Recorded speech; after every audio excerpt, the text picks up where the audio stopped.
မြန်မာလူမျိုးမျိုးသမီးအသင်းကတော့မနက်ဖြန်3ရက်နေ့ညနေ9:00နာရီအချိန်မှာတော့ Uzbekistan အသင်းနဲ့ဖိတ်ခေါ်ပလာပြိုင်ပွဲကြီးကိုစတင်ရှင်မြန်ကစားသွားတော့မှာဖြစ်ပါတယ်။တကယ်လည်းပရိသတ်တွေမျှော်လင့်နေတဲ့အမျိုးသမီးလေးတွေရဲ့ကစားပုံကိုပြန်လည်မြင်တွေ့ခြင်းနဲ့ဆိုတဲ့ပရိသတ်တွေအတွက်ကတော့တကယ်လည်းသတင်းကောင်းလို့မျှော်လင့်မိပါတယ်။မြန်မာမျိုးသမီးအသင်းဟာလက်ရှိအချိန်မှာဂျပန်နီးပြကိုပူပူနွေ့နွေ့ခန့်ထားပြီးတော့သူ့ရဲ့နီးစနစ်ပိုင်းတွေကိုလည်းကျွန်တော်တို့စောင့်မျှော်ကြည့်ရှုခြင်းစရာကောင်းနေတာပါ။ဂျပန်နီးပြကတော့ပထမ Yuki Tatsuro ထက်ဆိုင်အသက်အဖြစ်ငယ်ရွယ်ပြီးတော့သူ့ရဲ့ပုံစံကလည်း open play ကနေကစားတတ်တဲ့မြင်ကွင်းရှိရလို့ကြားသိထားရတဲ့အတွက်မြို့သမီးလေးတွေရဲ့ကစားပုံဘလို့ပုံစံမျိုးအပြောင်းလဲတွေဖြစ်ပေါ်လာမလဲဆိုတာစောင့်ကြည့်ရမှာဖြစ်ပါတယ်။ကျွန်တော်အားလုံးမျှော်လင့်နေတဲ့မေထက်လူပါဝင်လာခဲ့ပြီးတော့အခြားသောမြို့သမီးမျက်နှာတိကစားမတွေလည်းရွေးချယ်ထားခဲ့တဲ့အတွက်ကစားကွက်ခင်းကျင်းဘလို့ပုံစံမျိုးထွက်ပေါ်လာမလဲဆိုတာတကယ်ရင်ခုန်စရာကောင်းနေပါပြီ။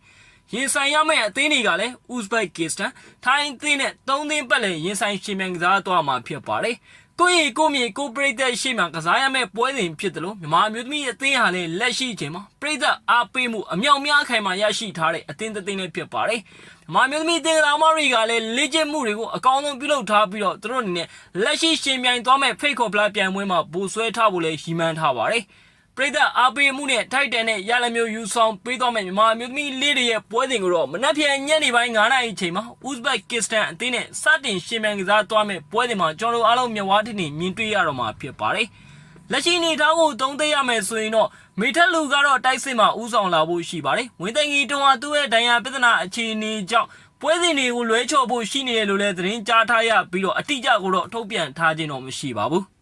မာလီဝင်းစီမျိုးသမီးအသင်းရဲ့တောင်ပန်တိုက်စစ်သားမလေးယွန်ရီလိုင်ကတော့သူ့အနေနဲ့တရားပြဿနာတွေပြန်လည်တက်တာလာခဲ့ပြီးဖြစ်ပေမဲ့လည်းရွေးချယ်မှုမှာပါဝင်လာခဲ့ခြင်းတော့မရှိပါဘူး။လက်ရှိအနေထားမှာတော့မေထက်လူဦးဆောင်လာမဲ့တိုက်စစ်ဘယ်လောက်ထိစွမ်းဆောင်ရည်ကောင်းတွေပြသနိုင်မလဲဆိုတာပဲကျွန်တော်တို့စောင့်မျှော်ကြည့်ရှုခြင်းစရာကောင်းပါတယ်။ကွင်းလယ်မှာဆိုရင်လည်းနော်ထထဝေဦးဆောင်လာမဲ့ကွင်းလယ်အဖြတ်ပုံစံမှာရှိနေမယ်။ရှေ့တန်းနောက်တန်းအလေတန်းကတော့ကျွန်တော်တို့အားလုံးမြင်တွေ့ပြီးသားသားမတွေပြင်အခြားသောလူငယ်သားမမျိုးသမီးလေးတွေကိုလည်းရွေးချယ်လာခဲ့ပါတယ်။ဒါကြောင့်အကောင်းဆုံးပုံစံတစ်ရပ်ဖြစ်ပေါ်လာဖို့မြန်မာလူမျိုးတွေမျိုးသမီးအသင်းအနေနဲ့ကိုယ့်မြေကိုပရိသတ်ရှိမှာပါဖိတ်ခေါ်ဗလာကြီးကိုတိမ့်ပိုက်သွားနိုင်မလားဆိုတာကလည်းစောင့်မျှော်ကြည့်ရှုရမှာဖြစ်ပါတယ်။ပရိသတ်ချုပ်ရဲ့သုံးသက်စကားသံတွေကိုလည်းတင်ဆက်ပေးသွားခြင်းပါတယ်။မြန်မာလူမျိုးတွေမျိုးသမီးအသင်းကိုကျွန်တော်တို့အားလုံးမျှော်လင့်ချက်ကြီးနဲ့အားပေးခဲ့ကြတယ်။ပြီးခဲ့တဲ့နှစ်ပိုင်းတွင်းမှာတော့မြန်မာလူမျိုးတွေမျိုးသမီးအသင်းလှုပ်ပြခဲ့တဲ့အရာတွေကတကယ်လည်းထိုက်တန်ရှိခဲ့တဲ့မြင်ကွင်းမှာရှိပါတယ်။မြန်မာလူမျိုးတွေမျိုးသားအသင်းတစ်ဖက်မှာနေပါနေချိန်မျိုးသမီးအသင်းဟာသူတို့အနေနဲ့နီဘောဖိတ်ခေါ်ပလာပြိုင်ပွဲမှာပိုဆွဲအောင်စွမ်းဆောင်နိုင်ခဲ့တယ်။အာဆီယံမျိုးသမီးချန်ပီယံရှစ်ပြိုင်ပွဲမှာဩစတြေးလျလိုအသင်းကြီးကိုတူတင်ကိုရင်ရင်ဆိုင်ကစားရင်းနဲ့ဖိုင်နယ်အထိတက်ရောက်နိုင်ခဲ့ပြီးတော့ငွေသေးစုရရှိအောင်စွမ်းဆောင်နိုင်ခဲ့ပါတယ်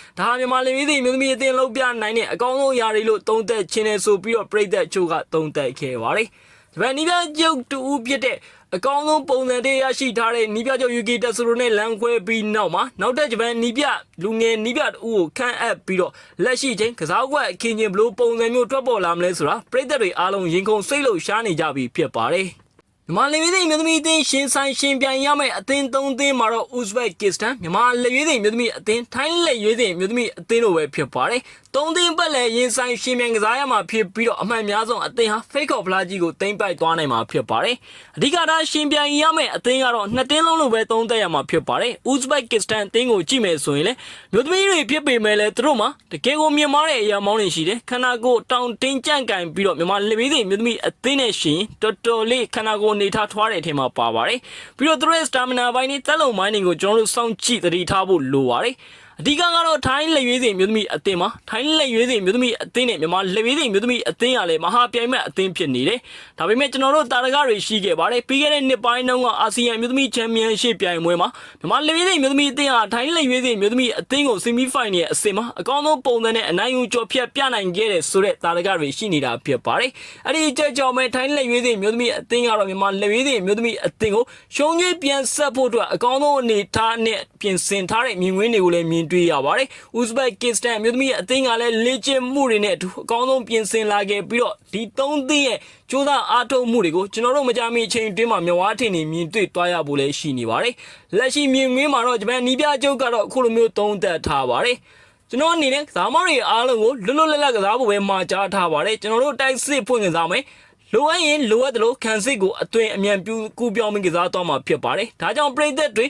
လိုချင်နေတဲ့မျောလင့်နေတဲ့ကစားကွက်အခင်းချင်းနဲ့ပုံစံကောင်းတွေပြသနိုင်မယ်လို့လည်းကျွန်တော်မျှော်လင့်မိတဲ့ဆိုပြီးတော့သုံးသပ်ထားပါတယ်လက်ရှိဖိတ်ကော့ဗလာပြိုင်ပွဲဟာကျွန်တော်တို့အားလုံးရဲ့စတင်ခြင်းဖြစ်တယ်ဒါကြောင့်အရေးပါတဲ့ပွဲစဉ်တွေလိုပဲရှင်းမြန်ကစားသွားမယ်ပရိသတ်တွေအတွက်ရရှိသင့်တဲ့ရလက်မျိုးဖော်ဆောင်သွားပြီးတော့အပျော်ပေါ်အပျော်ဆင့်စေမယ်ဆိုပြီးလည်းဂတိပေးပြောဆိုမှုတွေပြုလုပ်သွားခဲ့ပါတယ်အင်ဒိုနီးရှားယူဆကိုတင်ကိုဂိုးပြည့်ရှုံးနေခဲ့ပြီးတော့တာထွက်မလာခဲ့တဲ့မြန်မာယူဆကိုတင်ကြောင့်တင်ဆက်ပေးသွားခြင်းပါတယ်အင်ဒိုနီးရှားနိုင်ငံမှာကျင်းပပြုလုပ်နေတဲ့အာဆီယံအမျိုးသားယူဆကိုချန်ပီယံရှစ်ပြိုင်ပွဲကြီးကတော့မနေ့ကစတင်ရှင်မြန်ကစားခဲ့ပြီးတော့အင်ရှင်အင်ဒိုနီးရှားမျိုးသားအသင်းကမြန်မာယူဆကိုမျိုးသားအသင်းကို3ဂိုးမရှိဆိုတဲ့ဂိုးပြရလက်တဲ့အနိုင်ယူကျော်ဖျက်ပြခဲ့ပါတယ်။မာယူဆကိုအသင်းကတော့အင်ဒိုနီးရှားဗီယက်နမ်တီမောစတဲ့အသင်းတွေနဲ့အုပ်စုထဲကြာရောက်ခဲ့ပါတယ်။နောက်ထပ်ပွဲစဉ်ကလည်းဗီယက်နမ်အသင်းနဲ့ရင်ဆိုင်ရှင်မြန်ကစားရမယ့်ပွဲစဉ်ဖြစ်နေတဲ့အတွက်မြန်မာယူဆကိုအသင်းချန်ပီယံဖြစ်နိုင်မှုအုပ်စုတက်နိုင်မှုမျှော်လင့်ချက်ကတော့တော်တော်လေးဝေးကွာတယ်လို့ပြောရမှာဖြစ်ပါတယ်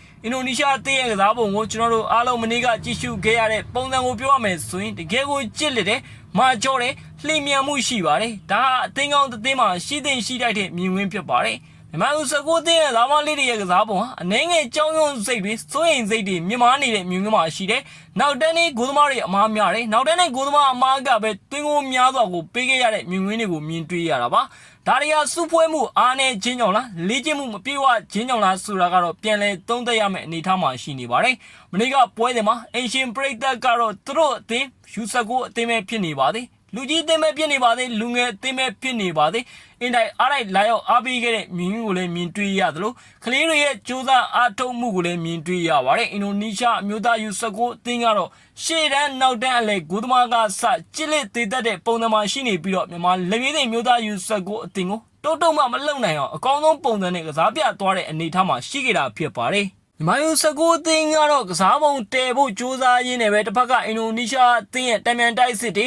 တောင်လျှောက်တိုက်စစ်ဆင်လာတဲ့မြင်ကွင်းတွေကိုတော်တော်လေးကြိုးကြိုးစားစားဖျက်ထုတ်နေရရင်းနဲ့ပဲတွင်းကိုတွေများစွာကိုပေးခဲ့တာဖြစ်ပါတယ်။တစ်ဖက်ကဖရက်စင်ပေးမှုတွေဖီအားပေးမှုတွေကလည်းတကယ်ကိုကောင်းမွန်တဲ့အနေအထားမှာရှိနေတဲ့အတွက်မြန်မာယူဆကိုအသင်းအတွက်တကယ်ကိုထိုးနှက်ချက်ကောင်းကောင်းကိုထိုးနှက်ခံခဲ့ရတာဖြစ်ပါတယ်။နောက်ထပ်ရင်ဆိုင်ရမယ့်ပွဲစဉ်ကလည်းဗီယက်နမ်မျိုးသားယူဆကိုအသင်းဖြစ်နေတယ်။ဗီယက်နမ်မျိုးသားယူဆကိုအသင်းကလည်းအုပ်စုအဖွင့်ပွဲတွေမှာတီမောအသင်းကိုဂိုးပြတ်အနိုင်ရလက်နဲ့ဖော်ဆောင်ထားနိုင်ခဲ့ပါတယ်။ဒါကြောင့်မြန်မာယူဆကိုအသင်းအနေနဲ့ဗီယက်နမ်အသင်းကိုအနိုင်ရလက်ပုံဖော်နိုင်မှသာအုပ်စုတက်နိုင်မှုအခွင့်အလမ်းတွေပိုင်ဆိုင်နိုင်မှာဖြစ်ပါတယ်။တစ်ဖက်ကပြန်လည်ကြည့်ရမယ်ဆိုရင်လည်းဗီယက်နမ်မျိုးသားယူဆကိုအသင်းဆိုတာကလည်းအင်ဒိုနီးရှားအသင်းတက်တောင်ပုံမကောင်းမွန်တယ်လို့သုံးသပ်ရမှာဖြစ်ပါတယ်။သူတို့အသင်းရဲ့ကစားပုံဟာလှိမြန်ပြီးတော့မာကျော်တယ်ကစားတာကြမ်းကြမ်းတမ်းရှိသလိုတကယ်လည်းတိကျသေးတတ်တဲ့ပေးပို့မှုတွေကိုပြုလုပ်နိုင်တဲ့ကစားမတွေမြောက်များစွာရှိနေပါတယ်ဒီလိုအသင်းမျိုးကိုရင်ဆိုင်နိုင်ဖို့မြန်မာယူဆကိုအသင်းအနေနဲ့လုံလောက်တဲ့ခြေစွမ်းလုံလောက်တဲ့ပုံစံမျိုးရှိနေပြီလားဆိုတာကျွန်တော်တို့အားလုံးစောင့်ကြည့်ကြစရာကောင်းပါတယ်ဒါပေမဲ့လည်းဘောလုံးဆိုတာဘာမှမဆိုဖြစ်သွားနိုင်တဲ့အတွက်လာမယ့်အုပ်စုဒုတိယမြောက်ပွဲစဉ်ဟာမြန်မာယူဆကိုအသင်းအတွက်ဘာမှမဆိုလုပ်ပြရမယ့်ပွဲစဉ်ဖြစ်နေပြီးတော့ဘောလူပွဲတစ်ပွဲရှင်မြန်ကစားသွားမှာဖြစ်ပါတယ်ဗီယက်နမ်အသင်းကိုကျွန်တော်တို့အားလုံးနိုင်မွေးတွေရရှိဖို့ဝေးကွာခဲ့တာကြာပြီဆိုပေမဲ့လည်းမြန်မာဥစကိုအသင်းအနေနဲ့ပုံစံအောင်တွေပြသပြီးတော့ဗီယက်နမ်အသင်းကိုပြန်လဲအနိုင်ရလက်ပုံဖော်သွားနိုင်မလားဆိုတာကလည်းစောင့်မျှော်ကြည့်ရှုခြင်းစရာကောင်းပါတယ်လက်ရှိအုပ်စုအနေအထားကိုသုံးသပ်ရမယ်ဆိုရင်အင်ရှင်အင်ဒိုနီးရှားအသင်းဟာရမှတ်3မှတ်စုဆောင်းထားနိုင်ပြီးတော့ဗီယက်နမ်မျိုးသားယူဆကိုအသင်းကလည်းရမှတ်3မှတ်စုဆောင်းနိုင်ခဲ့ပြီဖြစ်ပါတယ်ဒါကြောင့်မြန်မာဥစကိုအသင်းအနေနဲ့နောက်ဆင့်ကိုအုပ်စုဆင့်တက်နိုင်ခြင်းတော့ဗီယက်နမ်မျိုးသားအသင်းကိုမဖြစ်မနေအနိုင်ရလက်ပုံဖော်သွားနိုင်ဖို့လိုအပ်နေတာဖြစ်ပါတယ်